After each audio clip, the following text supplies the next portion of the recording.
بسم اللہ الرحمن الرحیم۔ اس وقت حضرت اکرمہ رضی اللہ تعالیٰ عنہ اپنی عمر کی تیسری دہائی میں تھے جب حضور صلی اللہ علیہ وآلہ وسلم نے حق اور ہدایت کی دعوت کا برملا اظہار کیا تھا۔ یہ قریش میں حسب و نسب کے اعتبار سے سب سے معزز اور مالی اعتبار سے سب سے زیادہ مالدار تھے۔ ان کے لیے مناسب تو یہی تھا کہ جس طرح ان کے ساتھی سعد بن ابی وقاص اور مصعب بن عمیر رضی اللہ عنہ اور مکہ معظمہ کے بعض معزز گھرانوں کے فرزندوں نے اسلام قبول کیا، اس طرح یہ بھی مشرف با اسلام ہو جاتے، لیکن ان کا باپ سب سے بڑی رکاوٹ تھا۔ کیا آپ جانتے ہیں کہ ان کا باپ کون تھا؟ یہ وادی مکہ کا بہت بڑا ظالم جابر، مشرکین عرب کا قائد، مسلمانوں کو سخت اذیتیں پہنچانے والا، جس کی سخت سزاؤں کے ذریعے اہل ایمان کو آزمایا گیا اور وہ اس آزمائش میں ثابت قدم نکلے، اور اس ظالم کے مکر و فریب کے ذریعے اہل یقین کی صداقت کو پہچانا گیا اور وہ حق و صداقت کے معیار پر پورے اترے، اور یہ بالآخر ابو جہل کے نام سے مشہور ہوا۔ یہ تو ہے ان کے باپ کا مختصر تعارف، لیکن جہاں تک حضرت اکرمہ رضی اللہ تعالیٰ عنہ کا تعلق ہے، یہ بلا شبہ قریش کے بہت بڑے لیڈر اور قابل رشک شہ سوار تھے۔ حضرت اکرمہ نے شروع میں تو اپنے باپ کے نقش قدم پر چلتے ہوئے حضرت محمد صلی اللہ علیہ وآلہ وسلم کی دشمنی اپنے دل میں بٹھا لی، اور آپ صلی اللہ علیہ وآلہ وسلم کے ساتھ شدید عداوت سے پیش آئے۔ آپ صلی اللہ علیہ وآلہ وسلم کے صحابہ کو طرح طرح کی تکالیف سے دوچار کیا، اسلام اور مسلمانوں پر ایسے مظالم ڈھائے کہ جنہیں دیکھ کر ان کے باپ ابو جہل کو دلی مسرت حاصل ہوئی۔ جب ان کا باپ ابو جہل نے غزوہ بدر میں مشرکین کی قیادت کی تو اس نے بتوں کی قسم کھا کر کہا کہ میں اس وقت تک مکہ واپس نہیں جاؤں گا جب تک محمد صلی اللہ علیہ وسلم کو اس میدان میں شکست نہ دے دوں گا۔ مقام بدر میں اس نے پڑاؤ کیا، مسلسل 3 دن تک یہاں اونٹ ذبح کرتا اور شراب پیتا رہا، اور رقص و سرور کی محفل جمتی رہی۔ جب ابو جہل نے معرکہ بدر میں مشرکین کی قیادت کی تو اس کا بیٹا اکرمہ اس کا دست و باز بنا ہوا تھا، لیکن اس دن بت ابو جہل کے کچھ کام نہ آئے، اس لیے کہ وہ کسی کی پکار کو سنتے ہی نہیں۔ بتوں نے اس کی کچھ مدد نہ کی، اس لیے کہ وہ ہر اعتبار سے عاجز و بے بس تھے۔ یہ میدان بدر میں بری طرح قتل ہو کر گرا۔ اس کے بیٹے اکرمہ نے اپنی آنکھوں سے دیکھا کہ مسلمانوں کے نیزے اس کا خون پی رہے ہیں، اور اپنے باپ کے منہ سے نکلنے والی اندوہناک چیخ اپنے کانوں سے سنی۔ جناب اکرمہ رضی اللہ تعالیٰ عنہ سردار قریش کی لاش کو میدان بدر میں ہی چھوڑ کر مکہ واپس آ گئے۔ شکست نے انہیں اس قدر عاجز و پسپا کر دیا کہ اپنے باپ کی لاش کو بھی مکہ میں دفن کرنے کے لیے اپنی ہمراہ نہ لا سکے۔ مسلمانوں نے دوسرے مشرکین کی لاشوں کے ساتھ اس کی لاش کو بھی کنویں میں پھینک دیا اور اوپر سے ریت ڈال دی۔ اس دن سے اکرمہ بن ابی جہل کا اسلام کے ساتھ ایک دوسرا طرز عمل شروع ہوا۔ پہلے تو اسلام کے خلاف اپنے باپ کی حمایت کی وجہ سے عداوت تھی، اور اب باپ کا انتقام لینے کے لیے دشمنی اپنے نقطۂ عروج پر پہنچ چکی تھی۔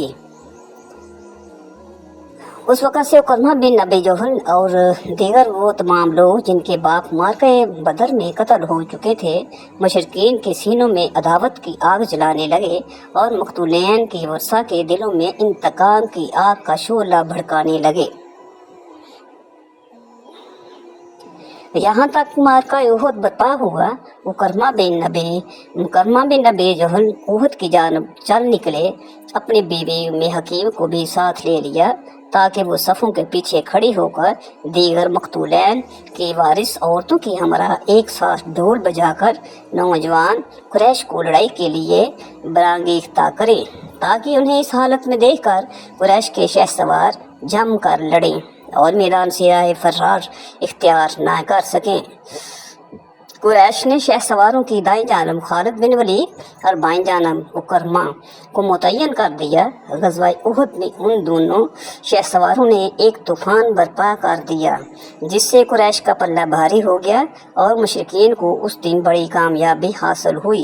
ये सूरत हाल देख कर अबू सुफियान ने कहा, आज हमने ग़ज़वा बदर का बदला ले लिया है। और ग़ज़वा खंदक में मुशरिकीन ने कई रोज़ तक मदीना मुनव्वरा का मुहासरा किए रखा।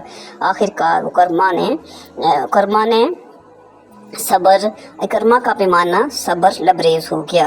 उन्होंने खंदक में एक तंग सी जगह देखी तो अपने घोड़ों को एड़ लगाई और वो साथ पर दौड़ और यकदम खंदक को अबूर कर गया और उनके पीछे चंद और शहसवार भी खंदक अबूर कर गए।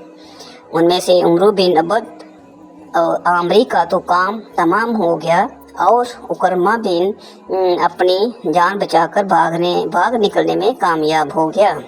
फतह मक्का के दिन कुरैश ने ख्याल किया कि आज मोहम्मद सल्लल्लाहु अलैहि वसल्लम और आपके साथियों का मुकाबला नहीं किया जा सकता, तो उन्होंने ये फैसला किया कि लश्कर इस्लाम का रास्ता ना रोका जाए ताकि वो बगैर किसी मज़ाहमत के मक्का में दाखिल हो जाए।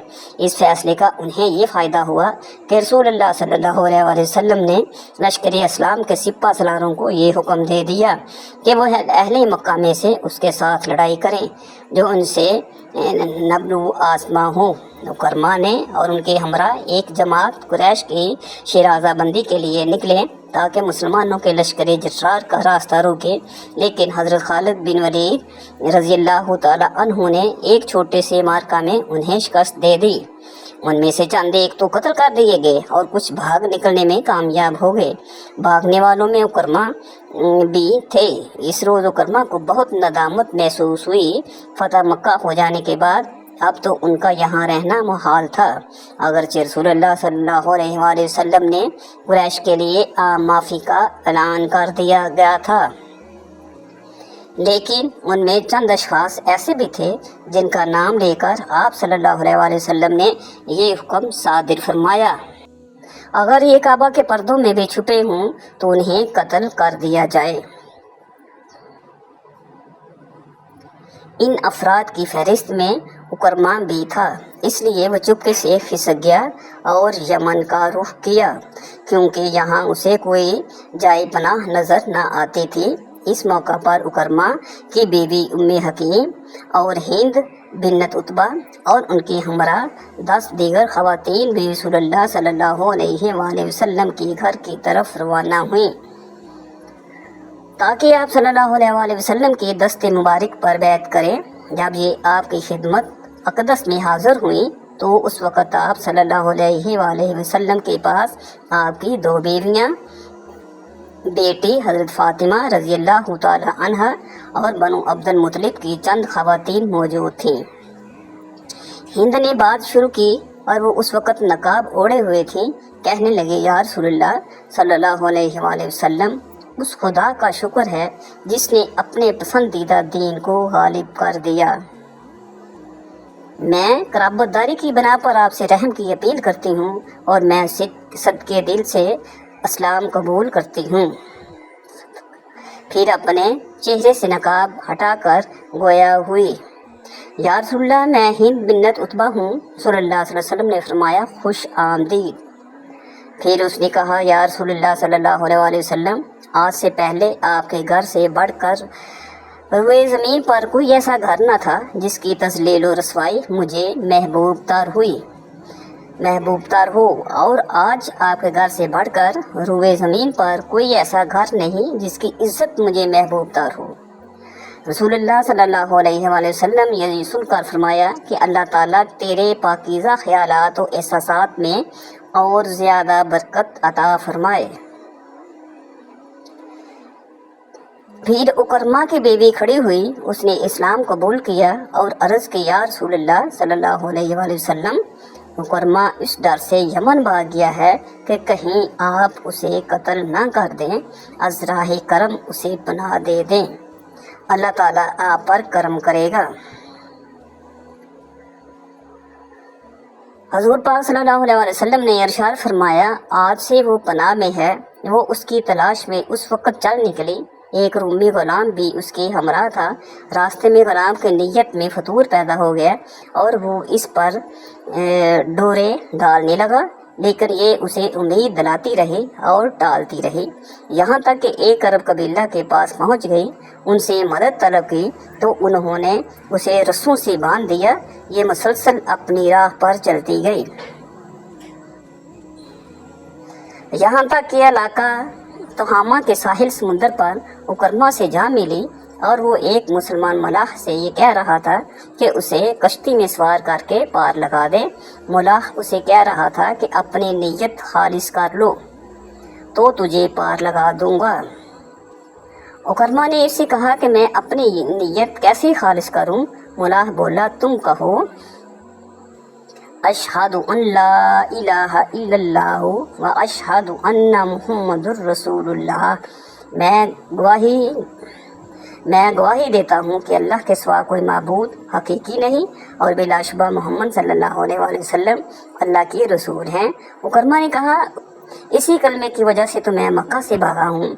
वो दोनों ये गुफ्तगू कर रहे थे कि उम्मे हकीम वहाँ उकरमा के पास पहुँच गई और कहने लगी, मेरे चचा के बेटे, मैं आपके पास लोगों में सबसे अफजल, सबसे बढ़कर नेक और बेहतर हस्ती के पास से आई हूँ, यानी हज़रत मोहम्मद बिन अब्दुल्ला सल्लल्लाहु अलैहि वसल्लम के पास से आई हूँ। मैंने तुम्हारे लिए आप सल्लल्लाहु अलैहि वसल्लम से पनाह तलब की तो आपने कमाल शफ़क़त से पनाह दी। अब अपने आप को हलाकत में ना डालिए। उसने कहा, क्या तुमने खुद बात की है?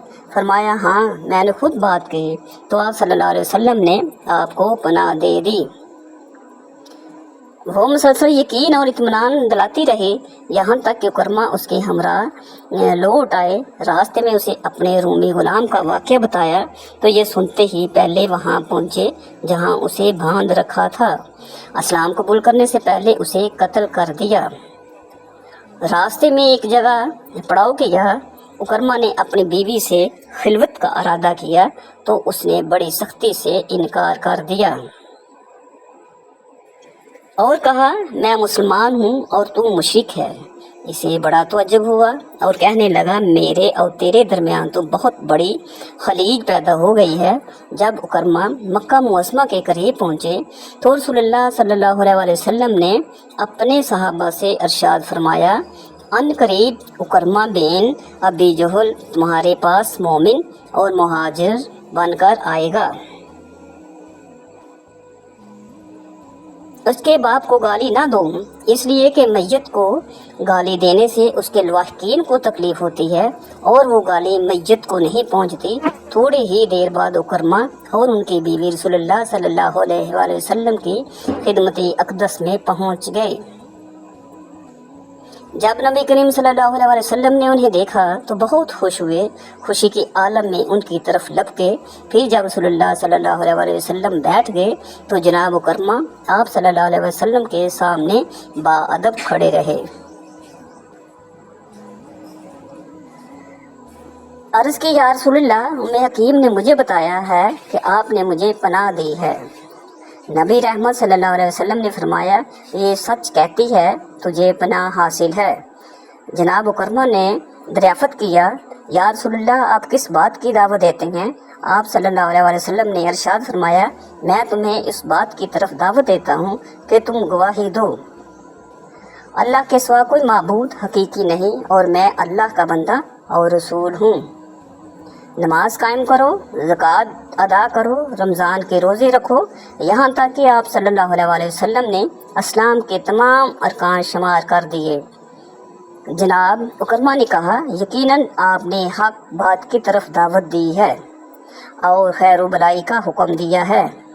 फिर उसके बाद ये कहने लगे कि अल्लाह की कसम, आप सल्लल्लाहु अलैहि वसल्लम ये दावत पेश करने में पहले भी हम में सबसे ज़्यादा सच्चे और नेक इंसान थे।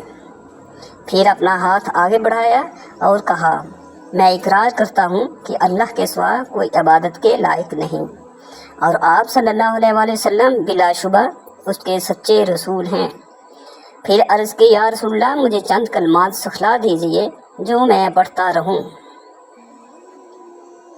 आप सल्लल्लाहु अलैहि वसल्लम ने फरमाया, तुम ये कलमात पढ़ा करो, अशहदु अल्ला इलाहा इल्लल्लाहु व अशहदु अन्ना मुहम्मदन अब्दुहु व रसूलुहु। हज़रत उकरमा ने दरियाफ़त किया, کہ اس کے بعد کیا کہوں؟ آپ صلی اللہ علیہ وسلم نے ارشاد فرمایا، تم یہ کہو کہ میں اللہ تعالیٰ اور حاضرین مجلس کو گواہ بنا کر اقرار کرتا ہوں میں مسلمان مجاہد و مہاجر ہوں۔ حضرت عکرمہ رضی اللہ تعالیٰ عنہ نے صدق دل سے یہ اقرار کیا۔ اس موقع پر رسول اللہ صلی اللہ علیہ وسلم نے ارشاد فرمایا، اگر آج تم مجھ سے کوئی ایسی چیز مانگو گے جو میں نے کسی کو دی ہو تو وہ میں تمہیں ضرور دوں گا۔ حضرت عکرمہ رضی اللہ تعالیٰ عنہ نے کہا، یا رسول اللہ صلی اللہ علیہ وسلم، مجھے ہر وہ عداوت معاف کر دے جو میں نے آپ سے کی، اور اس مقابلے کی معافی دی جو زمانہ جہالت میں آپ صلی اللہ علیہ وسلم سے کیا، اور ہر وہ بات معاف کر دیں جو آپ کے سامنے یا غیر حاضری میں آپ کے خلاف کی۔ یہ سن کر رسول اللہ صلی اللہ علیہ وسلم نے دعا کی، الہی اسے ہر وہ عداوت معاف کر دے جو اس نے مجھ سے کی، اور اس راستے کی ہر ایک گزرش کو معاف کر دے جس میں یہ تیرے اسلام کے نور کو بجھانے کے لیے چلا۔ الہی میرے سامنے یا میری غیر حاضری میں جو یہ میری عزت کی در پہ ہوا، اس کی یہ غلطیاں بھی معاف کر دے۔ حضرت عکرمہ رضی اللہ تعالیٰ عنہ کا چہرہ خوشی سے تمتما اٹھا اور یہ کہا، یا رسول اللہ صلی اللہ علیہ وسلم، اللہ کی قسم، اللہ کی راہ سے روکنے کے لیے جو کچھ میں خرچ کیا کرتا تھا اس سے 2 گنا زیادہ اب راہ خدا میں خرچ کیا کروں گا، اور جو میں نے اللہ کی راہ سے لوگوں کو روکنے کے لیے لڑائیاں لڑیں، اب میں اللہ کی راہ میں 2 گنا زیادہ لڑائیاں لڑوں گا۔ اس دن سے میدان جنگ کا یہ بہادر شہ سوار بہت بڑا عبادت گزار اور مساجد میں کثرت سے اللہ کی کتاب کو تلاوت کرنے والا بن گیا۔ حضرت عکرمہ رضی اللہ تعالیٰ عنہ نے رسول پاک صلی اللہ علیہ وسلم سے کیا گیا وعدہ پورا کر دکھایا۔ اس طرح کہ جس مارکہ میں بھی مسلمان داخل ہوئے، حضرت عکرمہ بھی اسلام لانے اور اس میں شریک ہوئے۔ جس محاذ کے لیے بھی نکلے آپ اس میں سرِ فہرست رہے۔ غزوہ یرموک میں تو حضرت عکرمہ لڑائی کی طرف اس طرح متوجہ ہوئے جس طرح کوئی پیاسا گرم ترین دن میں ٹھنڈے پانی کی طرف لپکتا ہے۔ جب اس مارکہ میں مسلمانوں پر دشمن کی طرف سے شدید دباؤ پڑا تو حضرت عکرمہ اپنے گھوڑے سے نیچے اتر آئے اور اپنی تلوار کی نیام توڑ دی اور رومیوں کی صفوں میں گھس کر بے جگری سے لڑنا شروع کر دیا۔ یہ منظر دیکھ کر حضرت خالد بن ولید رضی اللہ تعالیٰ عنہ جلدی سے آگے بڑھے اور فرمایا، عکرمہ اس طرح نہ کرو، تمہارا یہاں قتل ہو جانا مسلمانوں کو بہت گراں گزرے گا۔ تو انہوں نے فرمایا، خالد رضی اللہ تعالیٰ عنہ آپ پیچھے ہٹ جائیں، آپ نے تو پہلے ایمان لا کر رسول اللہ صلی اللہ علیہ وسلم کی رفاقت حاصل کر لی، میں اور میرا باپ تمام لوگوں سے بڑھ کر رسول اللہ صلی اللہ علیہ وسلم کی مخالف رہے، مجھے چھوڑ دیجئے تاکہ میں آج اپنے گناہوں کا کفارہ دے لوں۔ پھر کہا، بھلا یہ کیسے ہو سکتا ہے کہ بہت سے مقامات پر میں نے رسول اللہ کے خلاف لڑائی لڑی ہو اور آج رومیوں سے پیٹھ پھیر کر بھاگ جاؤں؟ یہ ہرگز نہیں ہو سکتا۔ پھر مسلمانوں نے یہ اعلان کیا، آج موت پر کون بیعت کرے گا؟ تو آپ کے چچا حارث بن ہشام اور زرار بن عزور کے علاوہ 400 مسلمانوں نے آپ کے ہاتھ پر بیعت کی۔ حضرت خالد بن ولید رضی اللہ تعالیٰ عنہ کے خیمہ کی آڑ میں زوردار لڑائی لڑی اور آپ کی جانب سے بہترین دفاع کیا۔ جب مارکہ یرموک میں مسلمانوں کو عظیم فتح حاصل ہوئی تو سرزمین یرموک میں 3 مجاہد لیٹے ہوئے تھے جنہیں زخموں نے نڈھال کر دیا تھا۔ یہ حارث بن ہشام، عیاش بن ابی ربیعہ اور عکرمہ بن ابی جہل تھے۔ حضرت حارث نے پینے کے لیے پانی مانگا۔ جب ان کی خدمت میں پانی پیش کیا گیا تو حضرت عکرمہ نے پانی کی طرف دیکھا تو حضرت حارث رضی اللہ تعالیٰ عنہ نے کہا کہ پہلے انہیں پلا دو۔